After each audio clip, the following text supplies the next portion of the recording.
Monsieur Taugourdeau, je vous vois impatient de rebondir.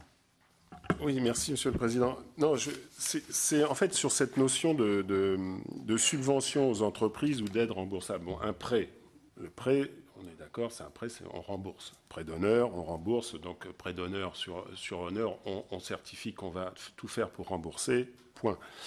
L'aide remboursable, on se dit, bah oui, c'est une aide et on sait qu'elle va être remboursable. Quand, à quel moment, ça on ne sait pas. La subvention, moi ce que je vous ai expliqué tout à l'heure, la subvention pure et sèche comme ça, le jour où l'entreprise gagne de l'argent, je ne comprends pas qu'elle ne remette pas au pot, ne serait-ce que par solidarité pour sa filière, par exemple. Mais parce qu'en fait, dans la vie d'une entreprise, on en parle souvent, on parle des seuils fiscaux, on parle des seuils administratifs, mais chaque seuil à franchir,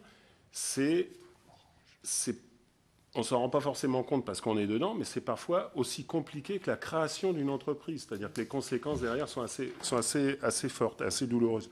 Et c'est vrai que si on demande de rembourser une aide qu'on a touchée avant, alors qu'on est en train de franchir la marche du dessus, ça peut aussi contribuer à nous faire rater la marche.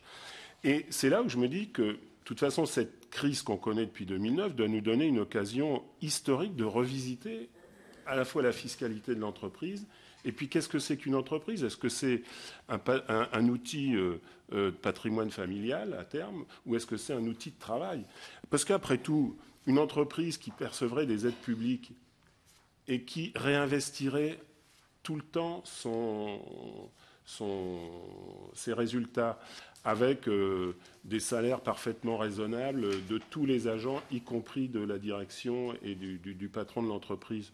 Bon, où on peut se poser des questions, c'est le jour où il prend des dividendes. Je vous dis, c'est le jour où un patron prend 200 000 ou 300 000 de dividendes parce que l'entreprise lui permet de le faire, et il a parfaitement le droit de le faire, après tout.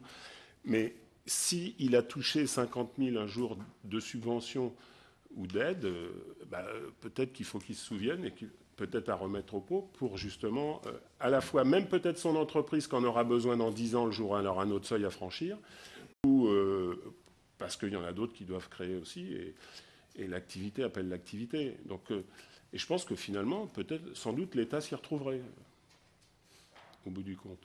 Merci.